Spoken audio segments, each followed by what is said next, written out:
de Dieu, nous vous bénissons au nom du Seigneur Jésus. Alors nous allons donc écouter notre message du jour et le message est tiré d'Éphésiens chapitre 1. Nous lisons donc du verset 15 au verset 17. L'apôtre Paul dit: c'est pourquoi moi aussi, ayant entendu parler de votre foi au Seigneur Jésus et de votre charité pour tous les saints, je ne cesse de rendre grâce pour vous, faisant mention de vous dans mes prières, afin que le Dieu de notre Seigneur Jésus-Christ, le Père de gloire, vous donne un esprit de sagesse et de révélation dans sa connaissance. Alors, je vais nous parler ce soir sur l'importance de la révélation dans la connaissance de Dieu. Alors, ici, Paul s'adresse à des gens qui étaient sauvés, des gens nés de nouveau, des gens qui avaient la foi en Jésus, des gens qui pratiquaient même l'amour. Parce que Paul dit, ayant entendu parler de votre foi et de votre charité pour tous les saints. Donc les Éphésiens étaient nés de nouveau, les Éphésiens pratiquaient ou manifestaient l'amour de Dieu, mais Paul dit qu'il rend grâce à Dieu et fait mention d'eux dans ses prières. Et le premier sujet de prière de Paul concernant les Éphésiens, c'est pour qu'ils aient un esprit de sagesse et de révélation dans la connaissance de Dieu. Alors, bien aimés dans le Seigneur, quand nous venons à Dieu par le salut, quand Dieu nous visite, quand nous recevons Jésus, quand nous sommes nés de nouveau, ce n'est pas la fin.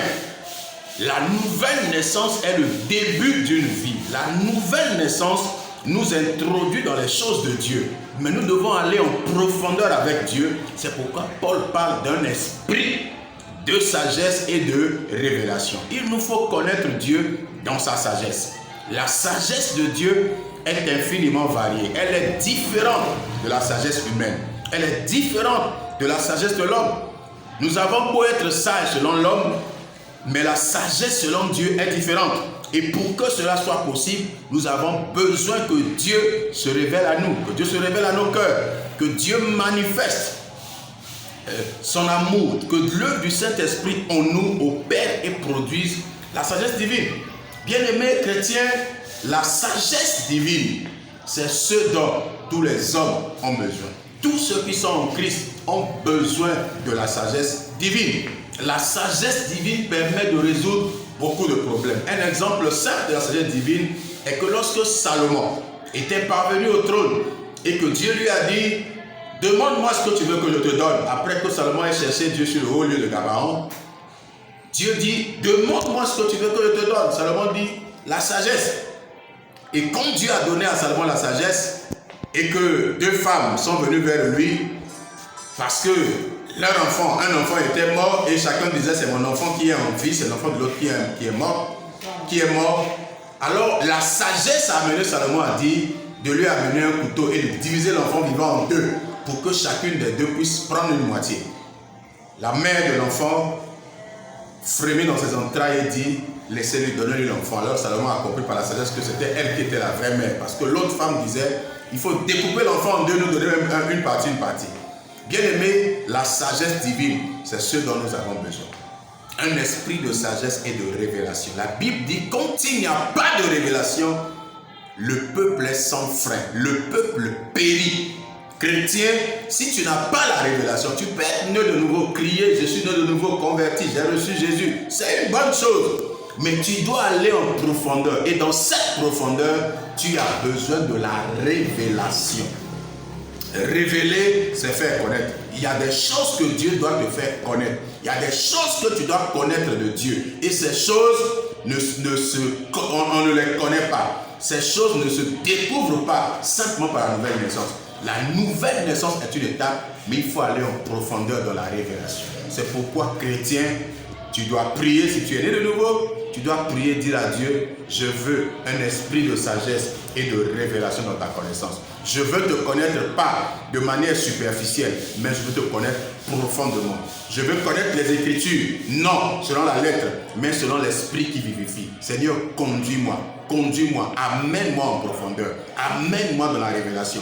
Nous tous qui avons reçu Jésus, même ceux-là qui servent Dieu depuis des années, même les super-ouins ont encore besoin de la sagesse et d'un esprit de révélation dans la connaissance de Dieu. Recherchons la connaissance de Dieu, recherchons la révélation.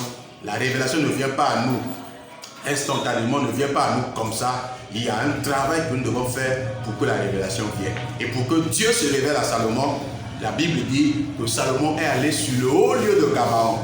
Il a cherché Dieu et il a offert à Dieu 1000 holocaustes. Et pendant la nuit, Dieu est venu vers lui et Dieu lui a dit: demande-moi ce que tu veux que je te donne. La révélation de Salomon est venue d'un travail en amont que Salomon a fait. Quand Dieu s'est révélé à Abraham dans Genèse 15, le verset 1er, où Dieu dit à Abraham: ta récompense sera grande. Mais avant cela, beaucoup de gens ne savent pas que dans Genèse 14, il y a un prix qu'Abraham a payé pour que Dieu se révèle à Abraham. Abraham avait, après cette sortie vainqueur des rois de Sodome, Abraham est allé vers Melchisedec avec la dîme de tout. Donc il y a un travail préalable que l'homme doit faire pour que la révélation vienne. Bien-aimés dans le Seigneur, nous devons donc nous cultiver, nous devons cultiver notre relation avec Dieu, nous devons approfondir notre relation avec Dieu. De cette relation naîtra la révélation. La révélation ne vient pas au hasard, ne tombe pas du ciel au hasard. Bien-aimés, lisez bien la Bible.